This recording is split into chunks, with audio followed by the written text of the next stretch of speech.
Vamos falar sobre a instabilidade, né? Movimentações de um dos maiores conglomerados empresariais da China têm gerado críticas. Essas empresas fazem importantes investimentos no setor alimentício e elétrico, por isso desconfiança e ameaça e instabilidade no mercado. Vamos entender mais sobre essa situação com a CEO Claudine Pinheiro Machado, que já está aqui com a gente. Oi, Claudine, tudo bem? Seja bem-vinda ao Bem da Terra. Muito obrigada, Fê. Bom dia. Então, é importante a gente conversar sobre isso, porque a economia chinesa nos interessa muito, né, para o agronegócio brasileiro. Então, o que aconteceu com o caso da Evergrande, que é um grande grupo do setor imobiliário chinês, foi que gerou uma instabilidade muito grande nos mercados pelas dívidas que eles têm e, naquele momento, né, em 20 de setembro, parecia que eles não iam conseguir honrar os compromissos e a grande dúvida era se eles iam receber a ajuda do governo chinês ou não. Então, o que aconteceu, assim, de uma forma simples?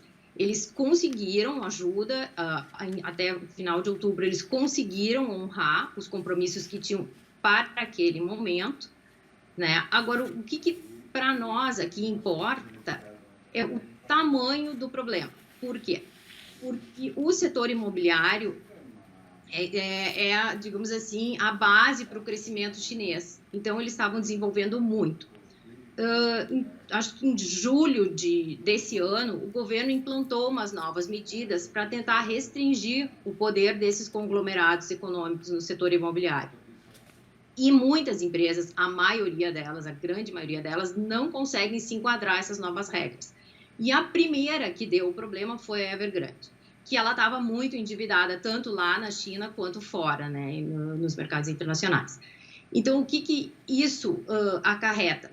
O principal, no momento, já não é mais pensar em termos de uma crise financeira global, mas a gente pensar o que pode acontecer lá na economia chinesa, por dois motivos. Um deles, qual é a ideia? Será que eles estão querendo mudar o modelo de crescimento chinês, que estava baseado na construção, no setor imobiliário?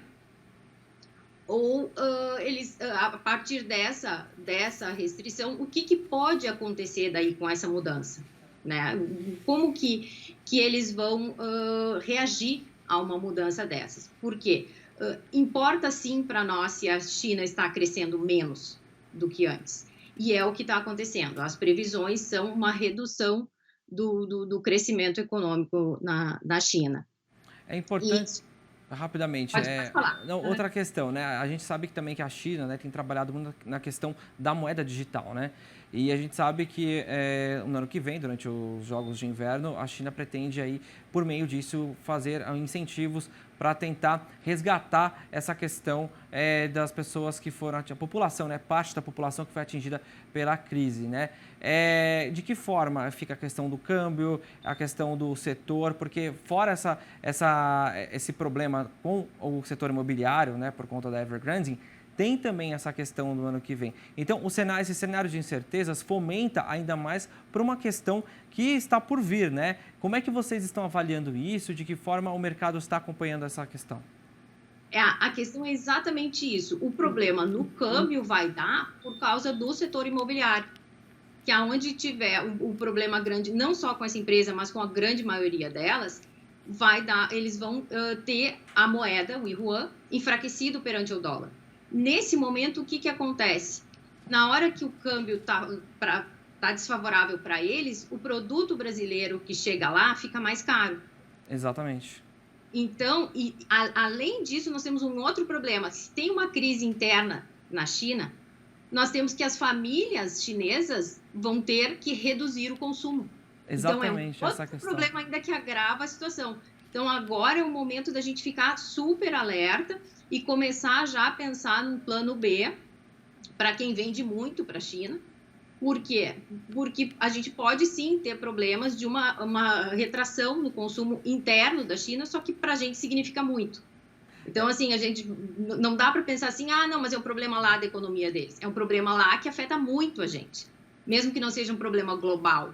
Mas a China é grande o suficiente e nós vendemos bastante para eles, a ponto de ser uma preocupação considerável para a gente. Agora, claro, a ideia de lançar as moedas digitais é justamente para já tentar fortalecer a moeda deles no caso desse enfraquecimento, né? E aí tentar fazer isso no momento em que os olhos do mundo vão estar voltados para eles, né?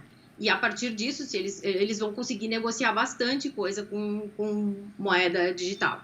A gente vê esse cenário, né, realmente preocupante, ainda mais que a China vinha passando por um momento de mudança social, né, uma nova classe social consumidora que estava surgindo naquele país, né, a gente vê oportunidades de negócios, principalmente no setor de proteínas, o setor também de grãos, né, lógico, né, tivemos problemas lá em relação ao rebanho deles também, isso também afetou um pouco a questão dos grãos, né, de mandar para lá, embora o consumo também continuou alto, a compra continuou alta de soja, né, de milho, mas em relação a essa questão, essa desaceleração econômica também pode, de alguma forma, barrar também essa questão dessa estratificação social, né, essa mudança social entre as classes ali, não é? Sim, e tem um outro agravante que envolve o setor imobiliário. Muitas dessas famílias que estavam já melhorando, digamos assim, o seu patamar de consumo e poder aquisitivo, o que pode acontecer? Eles estavam investindo em imóveis. Uma grande parte deles estavam investindo em imóveis, que eles estavam, né, tendo uma condição financeira melhor e aonde investir. Não é um país aberto, né? Então, em imóveis era uma forma dessas famílias buscarem um investimento. Só que se a gente tiver uma quebra grande no setor imobiliário, também vai atingir essas famílias que estavam conseguindo um poder aquisitivo melhor.